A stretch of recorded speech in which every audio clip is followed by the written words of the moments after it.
رب اشرح لي صدري ويسر لي أمري واحلل عقدة من لساني يفقه قولي. بسم الله والحمد لله والصلاة والسلام على رسول الله وعلى آله وصحبه أجمعين. Assalamu alaikum wa rahmatullahi wa barakatuh. Today I will be talking about one of the 99 names of Allah, Al-Alim, the All-Knowing, the Omniscient. Coming from the root word ilm, meaning knowledge, this name means that Allah knows everything, the past, present, or future, the seen, the unseen, the hidden, and what is in the open, and more. It's just simply understanding the meaning of this name, the translation, doesn't really do much. What's important is that we understand the interpretations and the implementation of this name. I will be talking about two implementations and interpretations of this name. The first one I'll be talking about is that Allah knows all that we do. He knows our sins and our good deeds. He knows all of our thoughts and all of our feelings, and He knows our intentions. In Surah Luqman, ayah 16, Luqman says to his son, "O my son, indeed, if a deed were the weight of a mustard seed, should it be in a rock, in the heavens or in the earth, Allah will bring it forth. Indeed, Allah is Al-Latif, the subtle, and Al-Khabir, the aware." And in Surah An'am, ayah 59, it says, "And He, Allah, knows what is on the land and in the sea. Not a leaf falls, but that He knows it, and no grain is in the darkness of the earth, or anything moist or dry, but that it is written in a clear record." These ayahs describe how great Allah's knowledge is. Regardless of how small an action, a deed is, even if it's the size of a mustard seed, Allah knows of it. Even if it's as insignificant as a falling leaf, or if it's hidden in a rock or in the darkness of the earth.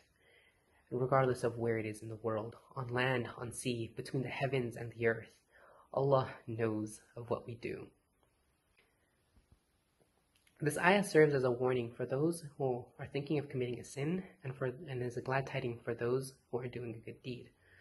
Because Allah knows of the sins we commit, if it's hidden, regardless of if it's hidden or not. And Allah knows and notes our good deeds, regardless of how small or insignificant it may be. Connecting this to Ramadan, we fast so that we may increase our taqwa, our God consciousness. And this directly relates to Al-Alim, as an action like fasting, a deed like fasting, cannot be verified by other people, right? We can claim that we're fasting, but whenever we're making wudu, we could subtly drink water, or whenever we're alone, we can eat food. So the only reason why we don't break our fast is because we are conscious that Allah knows all that we do. The second interpretation, implementation of Al-Alim I want to talk about is that Allah, because He is all-knowing, He is also the source of all knowledge.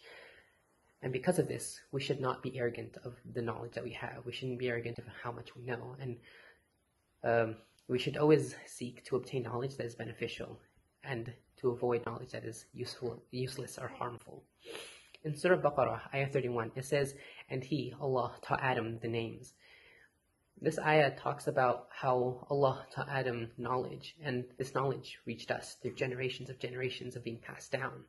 And in Surah Yusuf, ayah 76, it says, "We raise in rank whoever we will, but over every possessor of knowledge is one more knowing." This ayah shows that Allah will grant knowledge to whoever He wills.